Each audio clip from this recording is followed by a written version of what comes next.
በስመ አብ ወወልድ ወመንፈስ ቅዱስ አሐዱ አምላክ አሜን። የተወደዳችሁ የልዑል እግዚአብሔር ቤተሰቦች የእናታችን የቅድስት ድንግል ማርያም የአስራት የቃል ኪዳን የበረከት ልጆች የጻድቃን የሰማዕታት ወዳጆች በወደደንና ባፈቀረን በልዑል እግዚአብሔር ፍጹም ሰላም እላችኋለሁ። እንደምን ዋላችሁ? እንደምን ለይሳ ደረሳችሁ? አሜን። እንደ ኃጢአታችንና እንደ በደላችን ብዛት ሳይሆን እንደ ምሕረትና እንደ ቸርነቱ ተመልክቶ እስከ ይሳት ያደረሰን የአባቶቻችን አምላክ ልዑል እግዚአብሔር ስሙ የተመሰገነ ይሁንልን። እርሱን ጠርተን እርሷን የማንተዋት ንጽሕተ ንጹሐን ቅድስተ ቅዱሳን ቅድስት እናታችን ድንግል ማርያም ዘላለማዊ ስሟ የተመሰገነ ይሁንልን። እንግዲህ እንደ እግዚአብሔር አምላካችን መልካምና በጎ ፍቃድ ዛሬ የምንማማረው ታኅሳስ 12 ቀን የጻድቁ አባታችን የአባ ሳሙኤል ዘዋልድባን ዓመታዊ ክብረ በዓል በታላቅ ድምቀት እናከብራለን። ይህንን ክብረ በዓል ስለምንድን ነው የምናከብረው? በዚህ ዕለት ምን የተደረገበት ዕለት ስለሆነን የሚለውን እንደ እግዚአብሔር አምላካችን መልካምና በጎ ፍቃድ ዛሬ አጠር አድርገን እንማማራለን። እንግዲህ የሚያስተምረን እግዚአብሔር ነው፣ የሚመክረን እግዚአብሔር ነው፣ የሚገስጸን እግዚአብሔር ነው።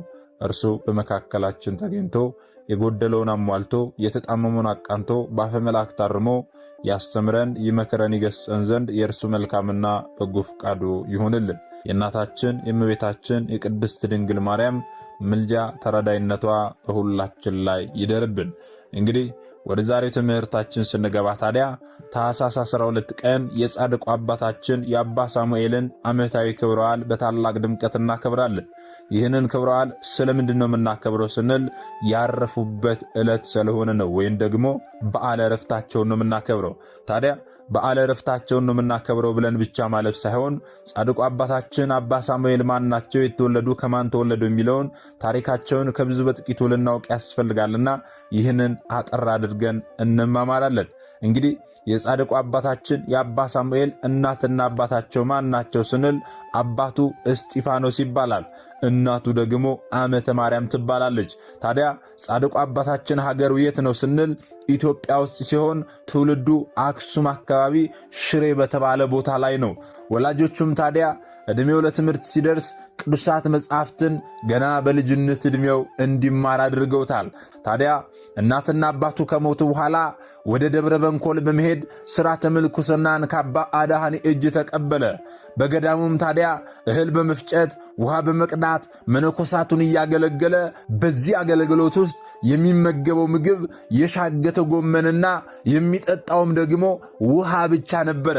ከነዚህ ውጪ ምንም የሚመገበው ነገር አልነበረም። ይህንን እየተመገበ በገዳም ያሉ አባቶችን መነኮሳትን ውሃ በመቅዳት እህል በመፍጨት ያገለግል ነበረ። አዎ በገዳም ያሉ ቅዱሳን አባቶቻችን የሥጋ ፍቃድ እንዳይሰለጥንባቸው ሰይጣን ዲያብሎስ ክፉ ሐሳብ ወደ አእምሯቸው እንዲመጣ እንዳያደርግባቸው ዋና ተጋድሏቸው መጾም መጸለይ ነው። ከጾም ከጸሎት ባሻገር ደግሞ ቁጭ ካሉ የሥጋ ፍቃድ ይሰለጥንባቸዋል። ወደ አእምሯቸው ክፉ ነገር ይመጣልና ያ ክፉ ነገር ወደ አእምሯቸው እንዳይመጣ የሥጋ ፍቃድ እንዳይሰለጥንባቸው ቁጭ አይሉም ነበረ። አዎ ከጸሎት ባሻገር ጊዜያቸውን የሚያሳልፉት የተለያዩ ሥራዎችን በመስራት ነው። እህል በመፍጨት የገዳሙን ሥራዎች በመስራት ውሃ በመቅዳት አገልግሎታቸውን ያገለግሉ ነበረ ማለት ነው። ጻድቁ አባታችን አባ ሳሙኤል ዘመድ አዝማዶችን ትቶ ዓለምን ንቆ ሀብት ንብረትን ንቆ ወደ ገዳም መንኖ ቢገባም እንኳን ዘመዶቹ ግን ያው ሥጋቸው ነውና ወደ እርሱ እየመጡ እርሱን አስቸገሩት። ዘመዳቸው ነውና ሊጠይቁት ወደ ገዳም ድረስ እየሄዱ ወደ ደብረ በንኮል ድረስ እየሄዱ በዚያ አስቸገሩት ማለት ነው። ታዲያ ዘመዶቹ እየመጡ ቢያስቸግሩት እርሱ ዘመድ አዝማዱን ትቶ ዓለምን ንቆ ወደ ገዳም ገብቶ ቢመንንም እንኳን ዘመድ አዝማዶቹ ግን ባለበት ቦታ ባለበት ገዳም እየመጡ ቢያስቸግሩት ከዚያ ከደብረ በንኮል ገዳም ወጥቶ ወደ ሌላ ገዳም ለመሄድ አሰበ። ወደ ሌላ ገዳምም ሲሄድ ታዲያ ተከዚ ደረሰ። ተከዚ በደረሰ ጊዜ የተከዚ ወንዝ ሞልቶ የማያሻግረው ሆኖ አገኘው። እንዴት አድርጎ መሻገር እንዳለበት አሰበ።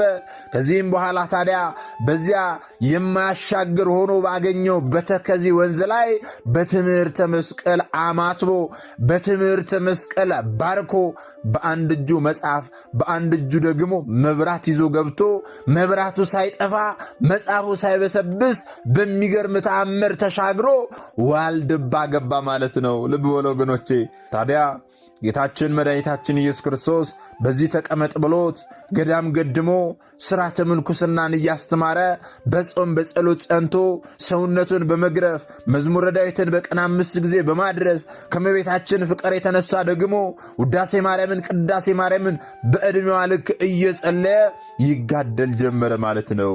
የዋልድባን ገዳምም ታዲያ እንደ መሶብ በእጁ ይዞ አስባርኳታል። ከሰማይ የወርቅ ጽዋ ወርዶለታል። በተጋድሎ ጸንቶ ሲኖር ታዲያ ለመልካም ነገር ሁሉ ተቃራኒ የሆነው ሰይጣን ዲያብሎስ በክፉ አውሬ በአንበሳና በአራዊት እየተመሰለ ወደ ጻድቁ አባታችን ወደ አባ ሳሙኤል እየመጣ ይፈታተነው ነበረ። ነገር ግን ጻድቁ አባታችን አባ ሳሙኤል መታመኛውን እግዚአብሔርን ስላደረገ ቅንጣት ታክል እንኳን አራዊቱንም ሆነ አንበሳውን አይፈራቸውም ነበረ። መታመኛውን እግዚአብሔር አምላክን ስላደረገ ዛሬ አንበሳና ነብር እንዲሁም አራዊት ወደ እኛ ቢመጡ በዚህ ዘመን ያለን ትውልዶች ምን እናድርግ? የሆነ ወገኖቼ መታመኛችንን በእግዚአብሔር ላይ አድርገን እግዚአብሔር አምላክ ያድንናል። እነዚያ አንበሶች እንዳይበሉን አፋቸውን ይዘጋዋል፣ አራዊቱም እኛን ምንም ሊያደርጉን አይችሉም ብለን መታመኛችንን እምነታችንን በእግዚአብሔር ላይ እናድርግ። የሆነ ወገኖቼ ወይንስ ደግሞ ሰው እንዲያድነን ወደ ሰው እንሮጥ ይሆን? ወይንስ ደግሞ ሀብት ያለን በሀብታችን እንመካ ይሆን? ወይንስ ደግሞ ዕውቀት ያለን በዕውቀታችን እንመካ ይሆን? የትኛውን ይሆን የምናድርገው ወገኖቼ? ጻድቁ አባታችን አባ ሳሙኤል ግን መታመኛውን እግዚአብሔር አምላክን ስላደረገ አንበሶችም ነብሮችም አራዊትም ወደ እርሱ ሊፈታተኑት ቢመጡም ሰይጣን ዲያብሎስ በእነዚህ አራዊት ላይ አድሮ ሊፈታተነው ቢመጣም እንኳን ቅንጣት ታክል አልፈራም ነበረ ወገኖቼ። ዛሬ በሀብታችን የምንመካ ሀብት ኃላፊ ጠፊ መሆኑን አውቀን በሀብታችን አንመካ። ዕውቀት ያለን ሰዎች በዕውቀታችን የምንመካ ዕውቀት የሚሰጠው እግዚአብሔር አምላክ መሆኑን አውቀን በዕውቀታችን አንመካ። ሀብት ንብረት ያለን ሰዎች በባንካችን ጥቂት ገንዘብ ያጠራቅምን በባንካችን ገንዘብ ሲበዛ በገንዘባችን ማሰብ ምንጀምር ሰዎች በገንዘባችን ማሰባችን አቁመን መታመኛችንን እግዚአብሔር አምላክን እናድርግ ወገኖቼ። ትንሽ ስፖርት ሰርተን ደረታችን ሲሰፋ አስተሳሰባችን በጉልበታችን የሚሆንብን ሰዎች መታመኛችንን እግዚአብሔር አምላክን እናድርግ። ጉልበትን የሚሰጥ አምላክ እግዚአብሔር አምላክ ነውና መታመኛችንን በእግዚአብሔር ላይ እናድርግ ወገኖቼ።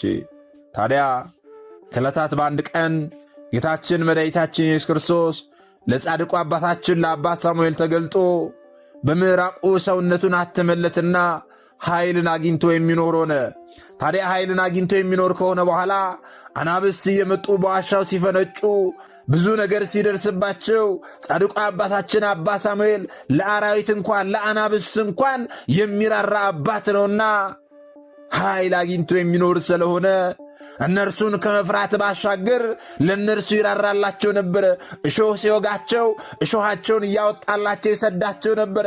ታዲያ ውዳሴ ማርያምና ቅዳሴ ማርያምን እየደገመ ሲሄድ ከመሬት ስንዝር ያህል ከፍ ይል ነበረ ጻድቁ አባታችን። ቅዳሴ በሚቀድስበትም ጊዜ ህብስት ሰማያዊ ጽዋ ሰማያዊ ይወርድለት ነበረ። ታዲያ ከዕለታት በአንደኛው ቀን በውሃ ላይ ቅዳሴ ማርያም ደግሞ ቢባርከው ህብስት ሆኖለታል። ለዚህም ታዲያ እመቤታችን ቅድስት ድንግል ማርያም መታሰቢያ የሆነው ዘንድ ነጭ ዕጣንና የሚያበራ ዕንቁ ሰጥተዋለች። ቅዳሴን ውዳሴን የሚደግመውን አንተ ከገባህበት አገባዋለሁ ብላ ተስፋም ሰጥተዋለች ማለት ነው። ልብ በሉ ወገኖቼ። ጻድቁ አባታችን አባ ሳሙኤል ወደ ሰማይ እየወጣ ከአራቱ ካህናተ ሰማይ ጋር የሥላሴን መንበር ያጥን ነበረ። ዛሬ ክብረ በዓላቸውን የምናከብርላቸው ጻድቁ አባታችን አባ ሳሙኤል ከ24ቱ ካህናተ ሰማይ ጋር ወደ ሰማይ ወጥተው የሥላሴን መንበር ለማጠን የተገቡ የሥላሴን መንበር ለማጠን የበቁ ታላቅና ጻድቅ አባት ናቸው። በእውነት በረከታቸው፣ ረድኤታቸው፣ አማላጅነታቸው በሁላችን ላይ ይደርብን። ከብቃታቸውም የተነሳ አባ ሳሙኤል በዋልድባ ሆነው፣ አባ ብንያም በግብፅ ሆነው፣ አባ አንበስ ደግሞ በሐዘሎ ሆነው በያሉበት ሆነው ይተያዩ ነበረ። ለጸሎትም አብረው የተጉ ነበረ በያሉበት ሆነው። ዛሬ እኔና እናንተ ዓለም በደረሰበት ቴክኖሎጂ ተጠቅመን በያልንበት ሆነን ፌስ ለፌስ እየተያየን በስልካችን እንደምንነጋገረው እንደምናወራው ሁሉ ጻድቁ አባታችን አባ ሳሙኤል በዋልድባ ገዳም ሆነው፣ አባ ብንያም በግብፅ ሆነው፣ አባ አንበስ ደግሞ በሐዘሎ ሆነው ይተያዩ ነበረ። ምንም አይነት ቴክኖሎጂ ባልነበረበት በዚያ ዘመን ከብቃታቸው የተነሳ በያሉበት ሆነው ይተያዩ ነበረ። ልብ በሉ ወገኖቼ። ታዲያ ከዕለታት በአንደኛው ቀን እነዚህ አባቶች ተቀጣጥረው ከአቡነ ገብረ መንፈስ ቅዱስ ዘንድ ወደ ምድረ ከብድ ሄዱ። የተጫኑባቸውን አንበሶች የአቡነ ገብረ መንፈስ ቅዱስ አንበሶች ሰባብረው በሏቸው። እኔና እናንተ አሁን እንደምንጠቀመው ጻድቁ አባታችን አቡነ ገብረ መንፈስ ቅዱስ ዘንድ ሲሄዱ በመኪና አይደለም የሄዱት፣ መኪና አልነበርም። ቅዱሳን አባቶቻችን አራዊትን፣ እንስሳትን ይጠቀሙባቸው ስለነበረ ዛሬ እኔና እናንተ የምንፈራው አንበሳ ለእነርሱ ግን ይታዘዛቸው ስለነበረ እነዚህ ቅዱሳን አባቶቻችን አባ ሳሙኤል፣ አባ ብንያምና አባ አንበስ በአንበሳ ተጭነው ወደ አባታችን ወደ አቡነ ገብረ መንፈስ ቅዱስ ዘንድ ሄዱ። በዚያም ሲሄዱ ታዲያ የአቡነ ገብረ መንፈስ ቅዱስ አንበሶች የእነርሱን አንበሶች ሰባብረው በሏቸው። አቡነ ገብረ መንፈስ ቅዱስም ፈጣሪ ያዘዘላቸውን ለምን በላችሁ ብሎ እንዲተፏቸው አዞ ሕያዋን አደረገላቸው። ከዚህም በኋላ ቡራኬ ተቀብለው መንፈሳዊ ጨዋታ ተጨዋውተው በአንበሶቻቸው ተጭነው ወደ ቦታቸው ተመልሰዋል። ልብ በሉ። ታዲያ ይህንን ሁሉ ተጋድሎ ከተጋደሉ በኋላ ይህ ሁሉ ተአምር በእነርሱ ከተደረገ በኋላ ጻድቁ አባታችን አባ ሳሙኤል የሚያርፉበት ጊዜ በደረሰ ጊዜ ቅዱስ ሚካኤል በክንፉ ተሸክሞ ወደ ኢየሩሳሌም ሰማያዊት ወስዶ ከእግዚአብሔር ዙፋን ፊት አቀረባቸው። እግዚአብሔር አምላክም ታዲያ ታላቅ ቃል ኪዳን እንገባላቸው። ስምህን የጠራውን መታሰቢያን የሚያደርገውን ዜና ገድልህን የጻፈውን ያነበበውን ያጻፈውን የተረጎመውን የሰማውን ያሰማውን የተማረውንም ጭምር እስከ 10 ትውልድ ድረስ እምርልሃለሁ። በገዳምህ የሚሰበሰቡትንም ደግሞ ከዕዳ ከፍዳ እሰውራቸዋለሁ የሚል ታላቅ ቃል ኪዳንን እግዚአብሔር አምላክ ለጻድቁ አባታችን ለአባ ሳሙኤል ገባላቸው። አባ ሳሙኤልም ይህንን ታላቅ ቃል ኪዳን ከተቀበሉ በኋላ ከሰማይ ተመልሰው በታኅሳስ 12 ቀን በሰላም በፍቅር አረፉ። ዛሬ የምናከብረው በዓለ ዕረፍታቸውን ወይም ደግሞ ያረፉበትን ዕለት ነው። ዛሬ ታኅሳስ 12 ቀን ማለት ነው። ታኅሳስ 12 ቀን ካረፉ በኋላ ከብዙ ጊዜ በኋላ ከዋልድባ ወደ ደብረ አባይ መስከረም 6 ቀን ፍልሰተ አጽማቸው ተከናውኗል። ወይም ደግሞ አጽማቸው የጻድቁ አባታችን የአባ ሳሙኤል አጽማቸው ከዋልድባ ገዳም ወደ ደብረ አባይ ተጉዟል ወይም ደግሞ ተዘዋውራል ማለት ነው። ይህንንም በሚገባ ልናውቅ ያስፈልጋል። እዚህ ጋር ልናስተውል የሚገባ ነገር ግን ቅዱሳን ጻድቃን ሰማዕታትን ስናከብር እግዚአብሔር አምላክ ባከበራቸው ልክ እኛም እናከብራቸዋለን። እግዚአብሔር አምላክ አክብሮ የምህረት ቃል ኪዳንን ከገባላቸው እግዚአብሔር አምላክ በሰጣቸው የምህረት ቃል ኪዳን ደግሞ ለእኛ ምህረትን ያሰጡን ዘንድ እንማጸናቸዋለን። ምህረትን አሰጡን፣ በተሰጣችሁ ቃል ኪዳን መሰረት ምህረትን አሰጡን ብለን ቅዱሳን ጻድቃን ሰማዕታትን እንማጸናቸዋለን ማለት ነው። ይህንን ያነሳውበት ምክንያት አንዳንድ ሰዎች ቅዱሳን አባቶቻችንን ዓመታዊ ክብረ በዓላችን በምናከብርበት ጊዜ እነርሱን የምናመልክ የሚመስላቸው ሰዎች አሉ። ለምሳሌ ታኅሳስ 12 ቀን የጻድቁ አባታችንን የአባ ሳሙኤልን ዓመታዊ ክብረ በዓል ስናከብር እናንተ አባ ሳሙኤልን ነው የምታመልኩት፣ ፍጡርን ነው የምታመልኩት፣ ፈጣሪን አታመልኩም ብለው የሚማገቱን ሰዎች አሉ። ወገኖቼ እኛ አጋዕዝተ ዓለም ቅድስት ሥላሴን ብቻ ነው የምናመልከው። ክብረ በዓላትን ስናክብር ለምሳሌ ዛሬ ታኅሳስ 12 ቀን የጻድቁ አባታችንን የአባ ሳሙኤል ዘዋልድባን ዓመታዊ ክብረ በዓል ስናክብር እግዚአብሔር አምላክ በጻድቁ አባታችን በአባ ሳሙኤል ላይ አድሮ ያደረጋቸውን ድንቅ ድንቅ ታምራት እናክብራለን። እግዚአብሔር አምላክ ባከበራቸው ልክ ደግሞ ጻድቁ አባታችን አባ ሳሙኤልን እናክብራለን። በተሰጣቸው ቃል ኪዳን መሠረት ደግሞ ምሕረትን ያሰጡን ዘንድ አባ ሳሙኤልን እንማጸናቸዋለን እንጂ አናመልካቸውም። ወገኖች ይህንን ሥራ አስምራችሁ ልትይዙ ያስፈልጋል። አናመልካቸውም። እኛ የምናመልከው አጋዕዝተ ዓለም ቅድስት ሥላሴን ብቻ ነው። እርሱ ባከበራቸው ልክ እናከብራቸዋለን። የልደታቸውን በዓል መነሻ እያደረግን፣ የዕረፍታቸውን በዓል መነሻ እያደረግን እግዚአብሔር አምላክ በቅዱሳን አባቶቻችን በጻድቃን በሰማዕታት ላይ አድሮ በመላእክት ላይ አድሮ ያደረገውን ድንቅ ተአምር እናስባለን፣ እንዘክራለን። ወገኖቼ ይህንን በደንብ ልታውቅ ያስፈልጋል። ለምሳሌ በጻድቁ አባታችን በአባ ሳሙኤል ስም ቤተ ክርስቲያን ቢታነጽ በዚያ ቤተ ክርስቲያን ውስጥ የሚመለከው እግዚአብሔር አምላክ ነው። የሚመለከው አጋዕዝተ ዓለም ቅድስት ሥላሴ ብቻ ነው። እመቤታችን አትመለክም። አባ ሳሙኤል አይመለኩም። ጻድቃን ሰማዕታት አይመለኩም። መላእክት አይመለኩም። ይህን ልታውቁ ያስፈልጋል። በጻድቁ አባታችን ስም ስለታነጸ ቤተ ክርስቲያኑ የጻድቁ አባታችን የአባ ሳሙኤል ሥጋና ደም አይደለም የሚፈተተው። በዚያ ቤተ ክርስቲያን ውስጥ የሚፈተተው የሚታደለው የእግዚአብሔር አምላክ ሥጋና ደም ነው። ይህንን በሚገባ ልታውቁ ያስፈልጋል ወገኖቼ። በቅዱሳን በጻድቃን ስም ደግሞ ቤተ ክርስቲያን እንዲታነጽ የፈቀደው እግዚአብሔር አምላክ ነው። በትንቢተ ኢሳይያስ ላይ እንደምንመለከተው ከወንዶችና ከሴቶች ይልቅ የዘላለም መታሰቢያ በቤቴና በቅጥሬ የዘላለም የማይጠፋ ስም እሰጣችኋለሁ ብሎ እግዚአብሔር አምላክ ለጻድቃን ለሰማዕታት የገባላቸው ቃል ኪዳን ነውና የዘላለም ስም ሰጥቷቸዋልና በቤቱና በቅጥሩ አብያተ ክርስቲያናት በቅዱሳን ስም በጻድቃን ስም ሊታነጽ ይችላል ማለት ነው። ምክንያቱም የዘላለም የማይጠፋ ስም እሰጣቸዋለሁ ባለው መሰረት ማለት ነው። እግዚአብሔር አምላክ በጻድቁ አባታችን በአባ ሳሙኤል ላይ አድሮ ያደረጋቸውን ድንቅ ድንቅ ገቢረ ተአምራትን እናስባለን። በእርሳቸው አማካኝነት ለእኛ ያደረገልን የምህረት ቃል ኪዳንም እናስባለን ማለት ነው። ለጻድቁ አባታችን ስምህን የጠራውን መታሰቢያን ያደረገውን ዜና ገድልን የጻፈውን ያጻፈውን የተረጎመውን የሰማውን ያሰማውን የተማረውን እስከ 10 ትውልድ እምርልሃለሁ የሚል ታላቅ ቃል ኪዳንን ገብቶላቸዋል። ስለዚህ ስማቸውን ጠርተን ገድላቸውን ሰምተን አሰምተን ጽፈን አጽፈን አንብበን አስነብበንም ጭምር በቃል ኪዳናቸው ምህረትን ልናገኝ ያስፈልጋል ማለት ነው። ይህን የተማርነውን ደግሞ ላልተማሩት ወንድሞቻችንም ልናስተምር ያስፈልጋል። ምክንያቱም እኛ የተማርነውን አስተምረን ቢሆን እኛ ያወቅነውን አሳውቀን ቢሆን ኖሮ ማንም ሀብተ ወልድና ስመ ክርስትና ሰጥታ ማኅተብ በአንገቱ ላይ ካሰረችበት ከቅድስት ቤተ ክርስቲያን ወጥቶ ወደ ሌሎች የሃይማኖት ተቋማት ባልሄደ ባልገባ ነበረ። ነገር ግን እኛ የተማርነውን ስለማናስተምር ያወቅነውን ስለማናሳውቅ ብዙቶቻችን ወንድሞቻችን እየሳቱ ነው ያሉትና የሳቱትንም ለመመለስ ያሉትንም ለማጽናት አሁን ላይ የተማርነውን ወደፊትም የምንማረውን የቤተ ክርስቲያን አስተምሮ ልናስተምር ያስፈልጋል ማለት ነው። ይህንንም እንድናደርግ ደግሞ እርሱ አምላካችን መድኃኒታችን ኢየሱስ ክርስቶስ ሁላችንን ይርዳን።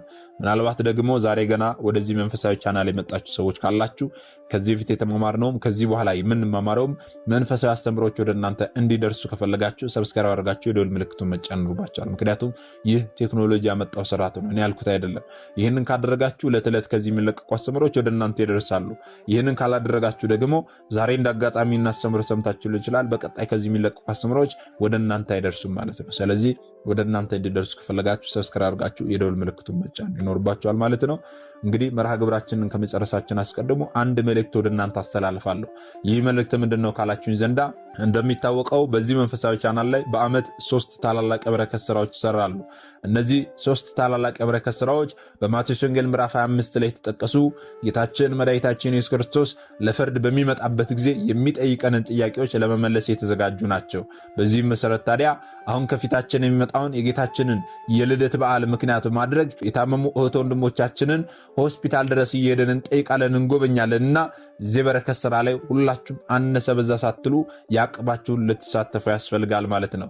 ክብረ በዓሉን እኛ ሁሉ ነገር ሞልቶልን ተትረፍርፎልን በቤታችን ደስ ብሎን ስናክብር በየሆስፒታሉ በህመም የሚሰቃዩ በህመም ብቻ ሳይሆን ደግሞ መድኃኒት መግዣ እንኳን አጥተው በብር ማጣት የሚሰቃዩ ብዙ እህቶች ወንድሞቻችን በየሆስፒታሉ አሉና እነርሱንም ማሰብ ተገቢ ነውና እነርሱን ስንጎበኝ ስንጠይቅ ደግሞ ታምሜ አልጠይቃችሁኝም የሚለውን ጥያቄ እንመልሳለንና ሁላችንም የ100 ብር ቻሌንጅ ብለን ጀምረናል። ከ100 ብር ጀምሮ ያቅማችሁን አድርጋችሁ እዚህ የበረከት ስራ ላይ መሳተፍ ትችላላችሁ ማለት ነው።